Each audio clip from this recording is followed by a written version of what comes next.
दोस्तों, श्रीमद् भगवद गीता केवल एक ग्रंथ नहीं बल्कि जीवन जीने की कला है।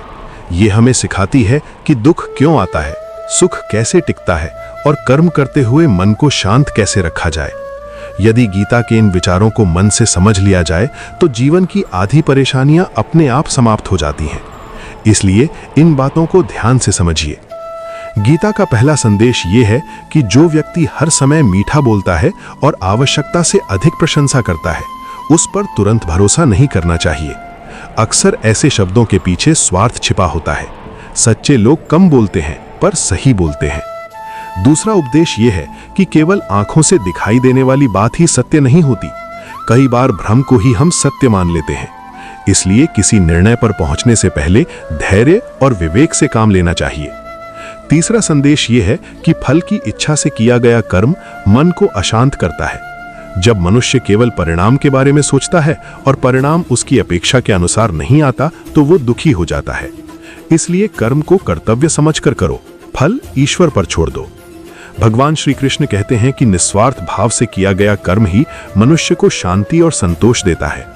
जब इच्छाएं अनंत हो जाती हैं, तब मनुष्य अपनी इंद्रियों का दास बन जाता है और वही उसके दुख का कारण बनता है।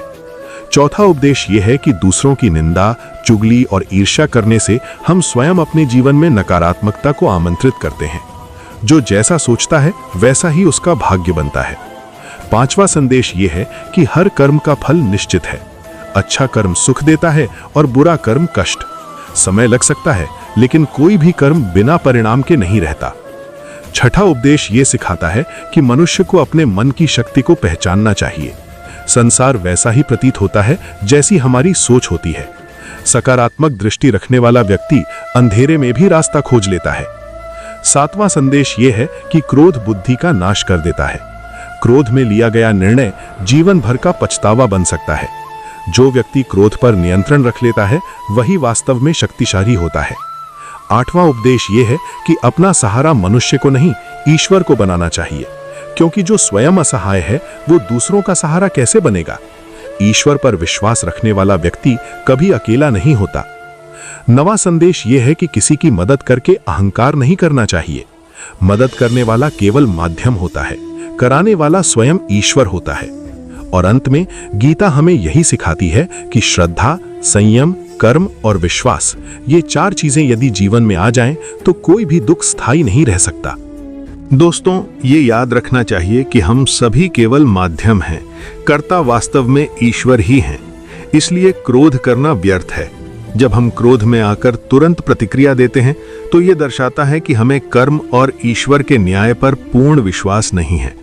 जो कुछ भी होता है उसका लेखा जोखा समय और कर्म स्वयं कर लेते हैं। मन में कभी भी शंका को स्थान मत दीजिए। शंका धीरे धीरे गलतफहमियों का रूप ले लेती है और वही गलतफहमियां हमारे जीवन की शांति और सुख को नष्ट कर देती हैं। यदि कोई व्यक्ति आपके साथ बुरा व्यवहार करता है तो उसका उत्तर क्रोध नहीं बल्कि संयम होना चाहिए, क्योंकि कर्म का फल उसे अवश्य मिलेगा। आपको कुछ करने की आवश्यकता नहीं।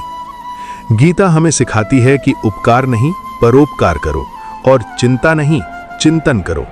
मन को सदैव नियंत्रण में रखना आवश्यक है, क्योंकि अनियंत्रित मन मनुष्य को अपने ही विरुद्ध खड़ा कर देता है और उससे ऐसे कर्म करवा देता है जिनका पश्चाताप जीवन भर रहता है। ज्ञान सदैव बुद्धि से श्रेष्ठ होना चाहिए। इसलिए ज्ञान अर्जित करते रहो और उसे बांटते रहो, ताकि दूसरों का जीवन भी प्रकाशमय हो सके। सहायता करते समय ये ध्यान रखो कि सामने वाला आत्मनिर्भर बने। किसी एक व्यक्ति को बार बार सहारा देना उसे कमजोर बना सकता है। जो व्यक्ति केवल फल की इच्छा से कर्म करता है वो कर्म के बंधन में ही फंस जाता है। मनुष्य जन्म से महान नहीं होता बल्कि अपने कर्मों से महान बनता है। संसार तुम्हें वैसा ही दिखाई देगा जैसी तुम्हारी दृष्टि होगी।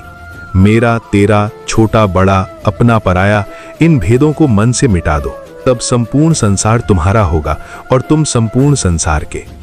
जो व्यक्ति फल की आशा त्याग कर निरंतर कर्म करता है वही जीवन में सच्चा सुख और संतोष प्राप्त करता है।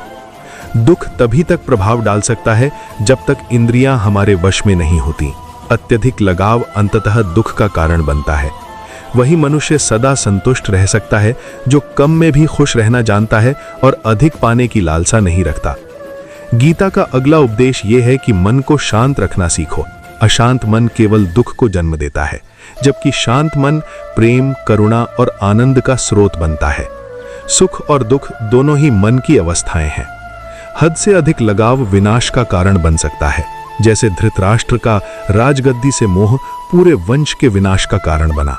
इसी प्रकार जब हम किसी व्यक्ति, वस्तु या पद के पीछे अंधे हो जाते हैं तो वो हमें मिले या न मिले, हमारा जीवन अवश्य अस्त व्यस्त हो जाता है। गीता का एक और संदेश ये है कि अध्यात्म ही जीवन को सच्ची शांति की ओर ले जाता है। लोगों की बातों पर अधिक ध्यान देने से स्वयं पर विश्वास कम होता जाता है। इसलिए स्वयं पर भरोसा रखो और अपने मार्ग का निर्माण खुद करो। जीवन क्षणभंगुर है, समय को व्यर्थ मत गवाओ। बीते हुए कल को याद कर दुखी होने से बेहतर है कि उससे सीख लो, अपने वर्तमान को सुधारो और भविष्य को उज्जवल बनाओ। किसी बात को लेकर व्याकुल हो तो बस कर्म करते रहो और ईश्वर पर पूर्ण विश्वास रखो। यही श्रीमद् भगवत गीता का सार